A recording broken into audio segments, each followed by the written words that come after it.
لو عايزين تعملوا رز بلبن كريمي والوش بتاعه مكرمش زي بتاع المحلات، الوصفه دي عشان المقادير دي مظبوطه جدا، هتطلع معاكي رز بلبن بيدوب في البق.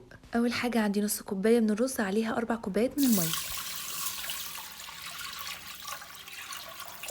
هرفع الخليط ده على النار لحد الرز ما يستوي، وهحضر خليط النشا عباره عن معلقه كبيره مليانه على اخرها من النشا، ومعلقه كبيره من الكريم شانتيه، وربع كوبايه من اللبن. هقلب الخليط ده كويس وبعدين اصفيه واركنه على جنب. هرجع للرز تاني، واول ما يستوي ويتشرب كل الميه هبدا اضيف عليه لتر من الحليب.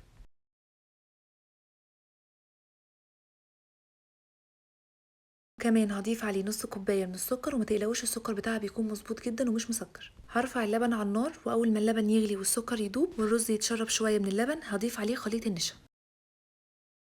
هنا الرز اتشرب جزء من اللبن، هضيف بقى خليط النشا اللي انا كنت مصفيه ومحضراه. واخر حاجه نقطتين من الفانيليا بتديله طعم حلو قوي.